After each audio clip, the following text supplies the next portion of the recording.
പിതാവിൻ്റെയും പുത്രൻ്റെയും പരിശുദ്ധ റൂഹായുടെയും തിരുനാമത്തിൽ ആമീൻ. സ്ലീബാ കാലത്തെ മൂന്നാം ഞായർ, വിശുദ്ധ കൊച്ചുത്രേസ്യ പുണ്യവതിയുടെ തിരുനാൾ ദിനം. മലങ്കര സുറിയാനി കത്തോലിക്ക സഭ യുവജന ദിനമായി ആഘോഷിക്കുന്നു. ഇന്നത്തെ സ്തോത്ര കാഴ്ച യുവജന സഭയുടെ പ്രേക്ഷിത പ്രവർത്തനങ്ങൾക്കാണ്. തിരുസഭ ഇന്ന് നമ്മുടെ വിചിന്തനത്തിനായി നൽകുന്ന സുവിശേഷ ഭാഗം വിശുദ്ധ മത്തായിയുടെ സുവിശേഷം 18-ാം അധ്യായം 21 മുതൽ 35 വരെയുള്ള തിരുവചനങ്ങളാണ്. അപ്പോൾ പത്രോസ് മുന്നോട്ട് വന്ന് അവനോട് ചോദിച്ചു, കർത്താവേ, എന്നോട് തെറ്റു ചെയ്യുന്ന എൻ്റെ സഹോദരനോട് ഞാൻ എത്ര പ്രാവശ്യം ക്ഷമിക്കണം? 7 പ്രാവശ്യമോ? യേശു അരുളി ചെയ്തു, 7 എന്നല്ല, 70 പ്രാവശ്യം എന്ന് ഞാൻ നിന്നോട് പറയുന്നു. സ്വർഗരാജ്യം തൻ്റെ സേവകന്മാരുടെ കണക്ക് തീർക്കാൻ ആഗ്രഹിച്ച ഒരു രാജാവിന് സദൃശ്യം. കണക്കു തീർക്കാൻ ആരംഭിച്ചപ്പോൾ 10,000 താലന്ത് കടപ്പെട്ടിരുന്ന ഒരുവനെ അവർ അവൻ്റെ മുമ്പിൽ കൊണ്ടുവന്നു. അവന് അത് വീട്ടാൻ നിർവാഹമില്ലാതിരുന്നതുകൊണ്ട് അവനെയും ഭാര്യയെയും മക്കളെയും അവൻ്റെ സമസ്ത വസ്തുക്കളെയും വിറ്റ് കടം വീട്ടാൻ യജമാനൻ കൽപ്പിച്ചു. അപ്പോൾ സേവകൻ വീണ് നമസ്കരിച്ചുകൊണ്ട് പറഞ്ഞു, പ്രഭോ, എന്നോട് ക്ഷമിക്കണമേ, ഞാനെല്ലാം തന്നു വീട്ടിക്കൊള്ളാം. ആ സേവകൻ്റെ യജമാനൻ മനസ്സലിഞ്ഞ് അവനെ വിട്ടയക്കുകയും കടം ഇളച്ചു കൊടുക്കുകയും ചെയ്തു. അവൻ പുറത്തിറങ്ങിയപ്പോൾ തനിക്ക് 100 ദനാറ നൽകാനുണ്ടായിരുന്ന തൻ്റെ സഹസേവകരിൽ ഒരുവനെ കണ്ടുമുട്ടി. അവൻ്റെ കഴുത്ത് പിടിച്ച് ഞെരിച്ചുകൊണ്ട് അവൻ പറഞ്ഞു, എനിക്ക് തരാനുള്ളത് തന്നു തീർക്കുക. അപ്പോൾ ആ സഹസേവകൻ അവനോട് വീണപേക്ഷിച്ചു, എന്നോട് ക്ഷമിക്കണമേ, ഞാൻ തന്നു വീട്ടിക്കൊള്ളാം. എന്നാൽ അവൻ സമ്മതിച്ചില്ല. കടം വീട്ടുന്നതുവരെ സഹസേവകനെ അവൻ കാരാഗൃഹത്തിലിട്ടു. സംഭവിച്ചതറിഞ്ഞ് മറ്റു സേവകന്മാർ വളരെ സങ്കടപ്പെട്ടു. അവർ ചെന്ന് നടന്നതെല്ലാം യജമാനനെ അറിയിച്ചു. യജമാനൻ അവനെ വിളിച്ച് പറഞ്ഞു, ദുഷ്ടനായ സേവക, നീ എന്നോട് കേണപേക്ഷിച്ചതുകൊണ്ട് നിന്റെ കടമെല്ലാം ഞാൻ ഇളച്ചു തന്നു. ഞാൻ നിന്നോട് കരുണ കാണിച്ചതുപോലെ നീയും നിന്റെ സഹസേവകനോട് കരുണ കാണിക്കേണ്ടതായിരുന്നില്ലേ? യജമാനൻ കോപിച്ച് കടം മുഴുവൻ വീട്ടുന്നതുവരെ അവനെ കാരാഗൃഹാധികൃതർക്ക് ഏൽപ്പിച്ചു കൊടുത്തു. നിങ്ങൾ സഹോദരനോട് ഹൃദയപൂർവ്വം ക്ഷമിക്കുന്നില്ലെങ്കിൽ എൻ്റെ സ്വർഗസ്ഥനായ പിതാവ് നിങ്ങളോടും ഇതുപോലെ തന്നെ പ്രവർത്തിക്കും. ദൈവമേ, സ്തുതി നിനക്ക് യോഗ്യമാകുന്നു. ബാരിക്കുമോർ. നിർദ്ദയനായ ഭൃത്യൻ്റെ ഉപമ എന്നറിയപ്പെടുന്ന ഇന്നത്തെ സുവിശേഷ വിചിന്തനത്തിന് 2 ഭാഗങ്ങളാണ് ഉള്ളത്. ഒന്ന്, തെറ്റ് ചെയ്ത സഹോദരനോട് ക്ഷമിക്കുക. 2, നിർദ്ദയനായ ഭൃത്യന് ശിക്ഷ. യേശുവും പത്രോസും തമ്മിലുള്ള സംഭാഷണമാണ് ഇതിവൃത്തം. ക്രിസ്തു ശിഷ്യന്മാർ തങ്ങളോട് തെറ്റു ചെയ്യുന്നവരുടെ നേരെ സ്വീകരിക്കേണ്ട മനോഭാവം ഇത് വ്യക്തമാക്കുന്നു. സഭയ്ക്ക് പ്രബോധനത്തെ തുടർന്നു വരുന്ന ഈ സുവിശേഷ ഭാഗം വ്യക്തികൾ തമ്മിലുള്ള ഐക്യത്തിൻ്റെയും ക്ഷമയുടെയും പ്രാധാന്യം വ്യക്തമാക്കുന്നു. പൊതു പൈതൃകമുള്ള എല്ലാവരെയും സഹോദരന്മാരായി കണക്കാക്കുന്ന ശൈലി നമുക്കിവിടെ കാണാം. പുതിയ നിയമത്തിൽ ക്രിസ്ത്യാനികൾ സഹോദരന്മാരെന്ന് 160 പ്രാവശ്യം സംബോധന ചെയ്യപ്പെടുന്നുണ്ട്. തൻ്റെ പിതാവിൻ്റെ ഇഷ്ടം നിറവേറ്റുന്നവരൊക്കെ യേശുവിന് തൻ്റെ സഹോദരന്മാരാണ്. മനുഷ്യ സഹോദരങ്ങൾ ദൈവപിതാവിൻ്റെ മക്കളാണ്. പത്രോസ് എന്ന സഭാതനയൻ യേശു കർത്താവിനോട് ചോദിക്കുന്ന ചോദ്യം, കർത്താവേ, എന്നോട് തെറ്റു ചെയ്യുന്ന എൻ്റെ സഹോദരനോട് ഞാൻ എത്ര പ്രാവശ്യം ക്ഷമിക്കണം എന്നാണ്. പത്രോസ് എന്ന സഭാതനയന് ചുറ്റുമുള്ള ദൈവപിതാവിൻ്റെ മക്കൾ സഹോദരങ്ങളാണ്. ക്ഷമയുടെയും സാഹോദര്യത്തിൻ്റെയും പുതിയ പാഠം എഴുതി ചേർക്കപ്പെടുന്ന സംഭാഷണം. എളിമയും ക്ഷമയും സ്നേഹവും അടിസ്ഥാന പുണ്യങ്ങളായി പടുത്തുയർത്തപ്പെടുന്ന ക്രൈസ്തവ സമൂഹം. ലൂക്കായുടെ സുവിശേഷം 7-ാം അധ്യായം 4-ാം തിരുവചനം. ഒരുവനെതിരായി പാപം ചെയ്യുന്നവൻ പശ്ചാത്തപിച്ചാൽ അവനോട് ദിവസത്തിൽ 7 പ്രാവശ്യം വരെ ക്ഷമിക്കണമെന്ന് യേശു പറയുന്നു. 7 ഒരു പൂർണ്ണസംഖ്യയാണ്. ഒരു ദിവസത്തിന് 7 യാമങ്ങളുമാണുള്ളത്. ഓരോ യാമവും പ്രാർത്ഥന കൊണ്ട് വിശുദ്ധീകരിക്കപ്പെട്ടിരുന്നു. ക്ഷമയും അനുരഞ്ജനവും പ്രാർത്ഥനയുടെ മുന്നൊരുക്കങ്ങളാണ്. സഹോദര സ്നേഹത്തോടെയുള്ള പ്രാർത്ഥന കേൾക്കപ്പെടും. ഹീബ്രുവിൽ ഷേബ എന്നും ഗ്രീക്കിൽ ഹെപ്ത എന്നും അടയാളപ്പെടുത്തിയിരിക്കുന്ന 7 എന്ന സംഖ്യ ഏകദേശം 600ഓളം ബൈബിൾ ഭാഗങ്ങളിൽ കാണാൻ കഴിയും. സെമിറ്റിക് സംസ്കാരങ്ങളിലെ ഒരു വിശുദ്ധ സംഖ്യയാണ് 7. യഹൂദ ആചാരക്രമങ്ങളും പ്രതിജ്ഞയുമായി 7-ന് അഭേദ്യമായ ബന്ധമുണ്ട്. പ്രതിജ്ഞയുടെ ഹെബ്രായ വാക്കായ ഷാബയും ഷേബായും തമ്മിൽ സാമ്യമുണ്ട്. അതിരുകളില്ലാത്ത ക്ഷമയെ സൂചിപ്പിക്കുന്ന സംഖ്യയാണ് 7. ശിക്ഷ്യപ്രമുഖനായും സഭാതനയനായും ഉയർത്തപ്പെടുന്ന പത്രോസ് തെറ്റു ചെയ്ത സഭാതനയരോട്, സഹോദരങ്ങളോട് 7 പ്രാവശ്യവും ക്ഷമിച്ച് സഭാഗാത്രത്തിൻ്റെ ഐക്യവും സാഹോദര്യവും വീണ്ടെടുക്കണം. ക്രിസ്തു ശിഷ്യരുടെ 7 യാമങ്ങളിലെ പ്രാർത്ഥനകളും ക്ഷമയാലും അനുരഞ്ജനത്താലും ദൈവപിതാവിനാൽ കേൾക്കപ്പെട്ടതാകണം. നിരുപാധികം പരിധിയില്ലാതെ ക്ഷമിക്കുന്നവൻ്റെ അപരനാമമാണ് ക്രിസ്തു ശിഷ്യൻ. ക്ഷമ ആവശ്യപ്പെടുന്ന ലാളിത്യവും എളിമയും അഹം വെടിഞ്ഞ് സാഹോദര്യം സ്ഥാപിക്കുന്നതിനും സ്നേഹമെന്ന കൽപ്പനകളുടെ പൂർണ്ണത പാലിക്കുന്നതിന് നമ്മെ സഹായിക്കും. യേശുവിൻ്റെ മറുപടി ചിന്തോദ്ദീപമാണ്. 7 എന്നല്ല 7 70 പ്രാവശ്യം എന്ന് ഞാൻ നിന്നോട് പറയുന്നു. 7ൻ്റെ ഗുണിതമാണ് 70. മോശ 70 ശ്രേഷ്ഠന്മാരെ വിളിച്ചുകൂട്ടി. യേശു 70 ശിഷ്യന്മാരെ അയച്ചു. യേശു ശിഷ്യപ്രമുഖനെ പഠിപ്പിക്കുന്നു. യഥാർത്ഥ ക്ഷമ എന്നത് 7 അല്ല 70 പ്രാവശ്യം ക്ഷമിക്കുന്നതാണ്. ഉൽപ്പത്തി പുസ്തകം 4-ാം അധ്യായം 15-ാം തിരുവചനം. പഴയ നിയമത്തിൽ കായൻ്റെ കൊലപാതകിയുടെ മേൽ കർത്താവ് 7 ഇരട്ടിയായി പ്രതികാരം ചെയ്യും എന്ന ചിന്ത യേശു ഇവിടെ തിരുത്തുന്നു. ദൈവം പ്രതികാരത്തിൻ്റെ ദൈവമല്ല, കരുണയുടെ ദൈവമാണ്. ഉൽപ്പത്തി പുസ്തകം 4-ാം അധ്യായം 24-ാം തിരുവചനം.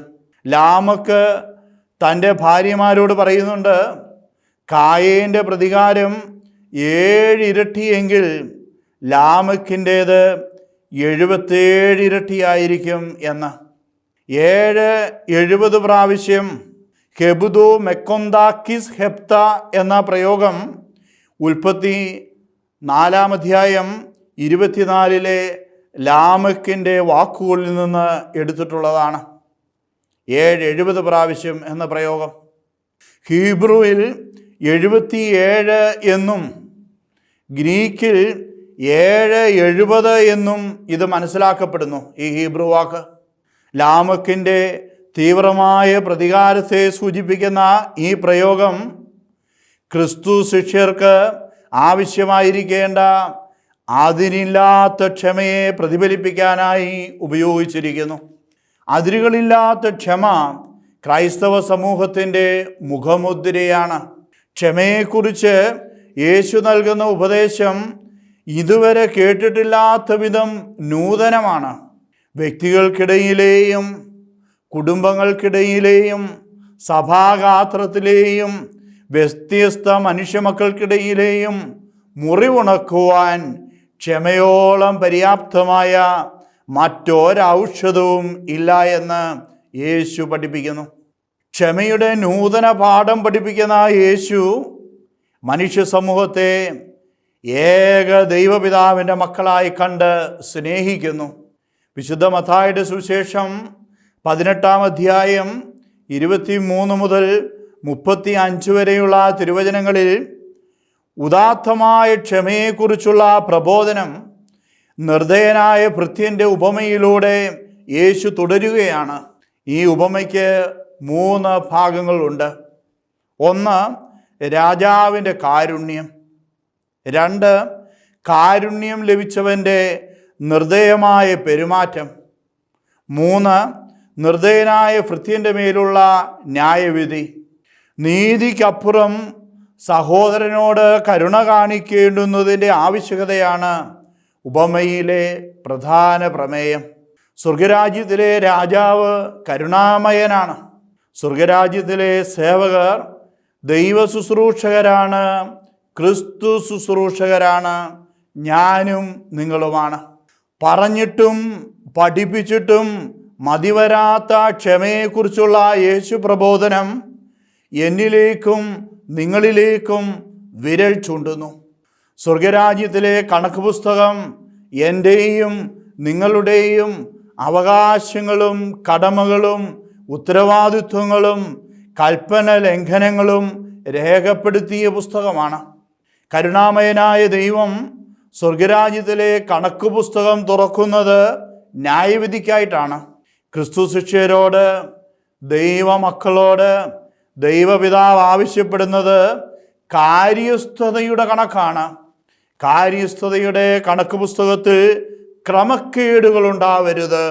ദൈവപിതാവാണ് സകലത്തിൻ്റെയും ഉടമസ്ഥൻ, സൃഷ്ടാവ്. 10,000 താലന്ത് കടപ്പെട്ട കാര്യസ്ഥൻ ഗുരുതരമായ കൃത്യനിർവഹണ ലംഘനം നടത്തിയവനാണ്.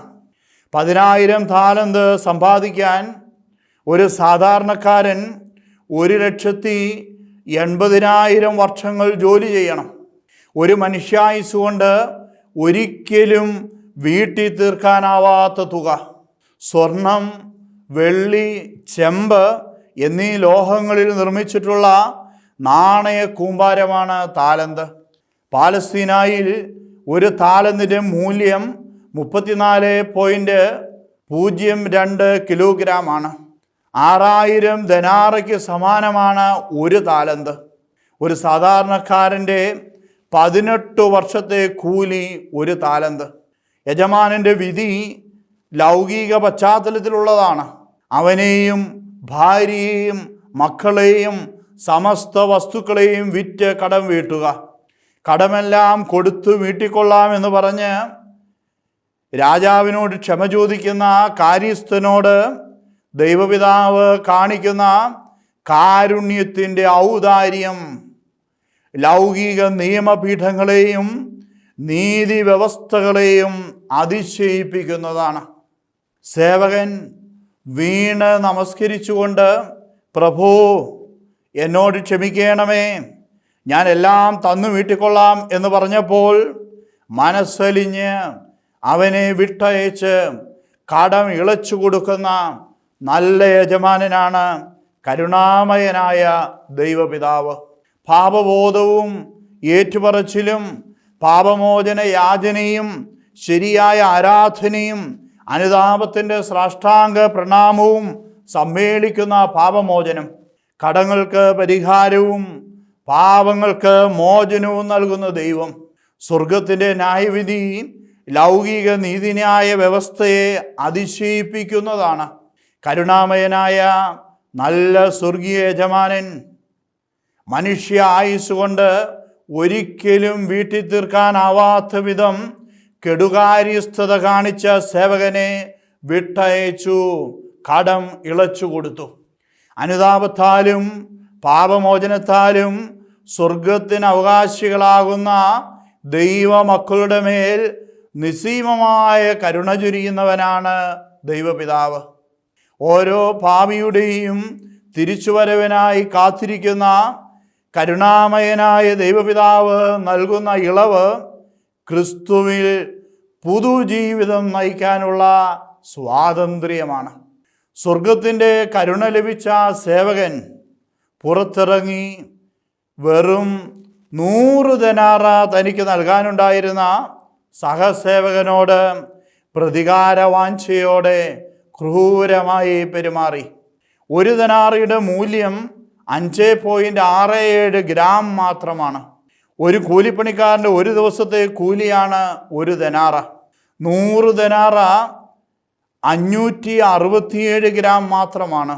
സഹസേവകൻ സ്വർഗത്തിൻ്റെ കരുണ ലഭിച്ച സേവകന് നൽകാനുള്ളത് വെറും 567 ഗ്രാം മാത്രമാണ്. 100 ദനാറ മാത്രമാണ്.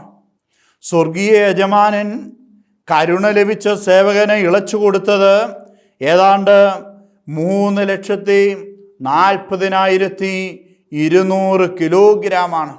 2 കടബാധ്യതകളുടെ അന്തരം വളരെ വലുതാണ്.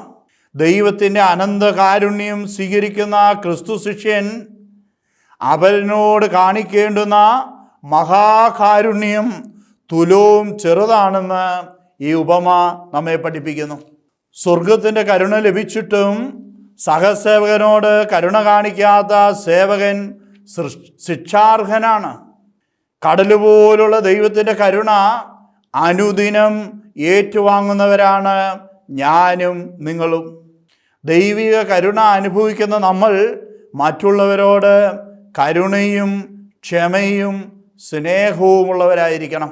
ബൈബിൾ ഉപയോഗിക്കുന്ന ഹെസദ് എന്ന ഹീബ്രു പദത്തിൻ്റെ അർത്ഥം സഹാനുഭൂതി, ആർദ്രത, ക്ഷമ, സ്നേഹം, കരുണ, പരിഗണന, ദൈവമനുഷ്യ ബന്ധത്തിൻ്റെ ദൃഢത, ദൈവിക രക്ഷാകര പ്രവർത്തനങ്ങളിലെ പങ്കാളിത്തം എന്നിങ്ങനെയാണ്. ഹെസദ് എന്ന പദം ദൈവസ്നേഹം, മാതാപിതാക്കൾക്ക് മക്കളോടുള്ള സ്നേഹം, ഹൃദയ ഐക്യം, വാഗ്ദാന ജനതയോടുള്ള ദൈവത്തിൻ്റെ കരുണ എന്നീ അർത്ഥങ്ങളിലും ഉപയോഗിക്കുന്നുണ്ട്.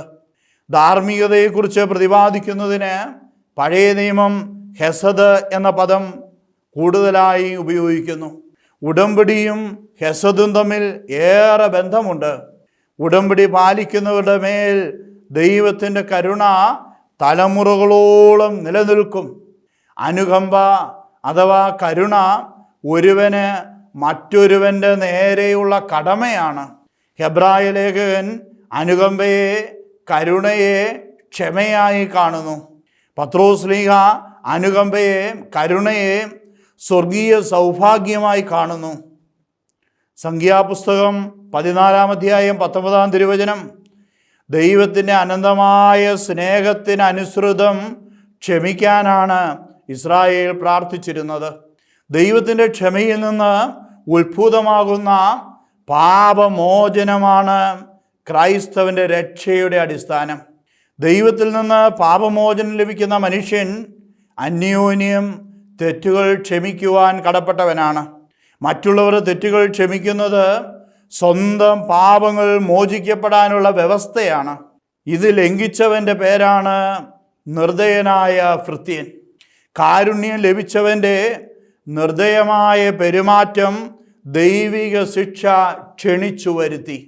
ദൈവത്തിൻ്റെ കരുണയും ക്ഷമയും ഏറ്റുവാങ്ങിയിട്ടും സഹോദരങ്ങളോട് ക്ഷമിക്കാത്ത മനുഷ്യൻ നിർദ്ദയനായ ഭൃത്യനാണ്, ദുഷ്ടനായ സേവകനാണ്. ദൈവം കരുണ കാണിച്ചതുപോലെ സഹോദരങ്ങളോട് കരുണ കാണിക്കേണ്ടവരാണ് നമ്മൾ. സഹോദരനോട് ഹൃദയപൂർവ്വം ക്ഷമിക്കാത്തവന് സ്വർഗസ്ഥനായ പിതാവ് ശിക്ഷിക്കും എന്നത്, സഹോദരനോട് ഹൃദയപൂർവ്വം ക്ഷമിക്കാത്തവനെ സ്വർഗസ്ഥനായ പിതാവ് ശിക്ഷിക്കും എന്നത് അന്ത്യവിധിയെ സൂചിപ്പിക്കുന്നു. കരുണ നിയമവ്യവസ്ഥയുടെ ഭാഗമല്ല. കരുണ ലഭിച്ചവൻ അത് നൽകാൻ ബാധ്യസ്ഥനാണ്. ദാനം സ്വീകരിച്ചവൻ ദാനം ചെയ്യാൻ കടപ്പെട്ടവനാണ്. മത്തായിയുടെ സുവിശേഷം 7-ാം അധ്യായം 12-ാം തിരുവചനം മറ്റുള്ളവർ നിങ്ങൾക്ക് ചെയ്തു തരണമെന്ന് നിങ്ങൾ ആഗ്രഹിക്കുന്നതെല്ലാം നിങ്ങൾ അവർക്ക് ചെയ്യുവീൻ. ദൈവിക കരുണയും ക്ഷമയും അനുഭവിച്ചിട്ടും സഹോദരനോട് ക്ഷമിക്കാതെയും കരുണ കാട്ടാതെയും ഹൃദയം കഠിനമാക്കുന്നവരെ യേശു പുതിയ ഒരു പ്രാർത്ഥനയുടെ പാഠം പഠിപ്പിച്ചു. മത്തായിയുടെ സുവിശേഷം 6-ാം അധ്യായം 12-ാം തിരുവചനം, ഞങ്ങളുടെ കടക്കാരോട് ഞങ്ങൾ ക്ഷമിച്ചതുപോലെ ഞങ്ങളുടെ കടങ്ങൾ ഞങ്ങളോടും ക്ഷമിക്കണമേ. ക്ഷമിക്കുമെന്ന പ്രതീക്ഷയിൽ മുൻകൂട്ടി കടങ്ങൾ ക്ഷമിച്ച ദൈവപിതാവിനെ വഞ്ചിച്ചവനാണ് ഉപമയിലെ ദുഷ്ടനായ ഭൃത്യൻ. ഹൃദയപൂർവ്വം ക്ഷമിക്കുക എന്നതിൻ്റെ അർത്ഥം അതിരുകളില്ലാതെ വ്യവസ്ഥകളില്ലാതെ ക്ഷമിക്കുക എന്നാണ്. മത്തായിയുടെ സുവിശേഷം 5-ാം അധ്യായം 7-ാം തിരുവചനം, കരുണയുള്ളവർ ഭാഗ്യവാന്മാർ, അവർക്ക് കരുണ ലഭിക്കും. മത്തായിയുടെ സുവിശേഷം 25-ാം അധ്യായം 34-36 തിരുവചനങ്ങൾ, അന്ത്യവിധിയിൽ കരുണ കാട്ടിയവന് നിത്യ സമ്മാനം ലഭിക്കും. അന്ത്യവിധി സമയത്ത് കാരുണ്യ പ്രവർത്തികൾ ചെയ്തിട്ടുള്ളവന്, കരുണ കാണിച്ചിട്ടുള്ളവന് നിത്യ സമ്മാനം ലഭിക്കും. യേശു ക്രിസ്തു ലോകത്തോടുള്ള ദൈവപിതാവിൻ്റെ കരുണയാണ്. ലൂക്കായുടെ സുവിശേഷം 6-ാം അധ്യായം 36-ാം തിരുവചനം, നിങ്ങളുടെ പിതാവ് കരുണയുള്ളവനായിരിക്കുന്നത് പോലെ നിങ്ങളും കരുണയുള്ളവരായിരിക്കുവീൻ എന്ന യേശു ക്രിസ്തുവിൻ്റെ ആഹ്വാനം, അന്ത്യവിധിയെക്കുറിച്ചുള്ള ചിന്തകൾ നമ്മെ ഭരിക്കുന്ന ഈ ശ്ലീബാകാലത്ത് നമ്മെ നയിക്കട്ടെ. കരുണയുടെ പ്രവൃത്തികൾ ചെയ്ത് സ്വർഗരാജ്യത്തിന് നന്മകളെ പ്രകാശിപ്പിക്കുന്ന യുവത്വം നാളെയുടെ പ്രതീക്ഷയാണ്, ഇന്നിൻ്റെ സ്വപ്നമാണ്. പിതാവിൻ്റെയും പുത്രൻ്റെയും പരിശുദ്ധ റൂഹായുടെയും തിരുനാമത്തിൽ ആമീൻ.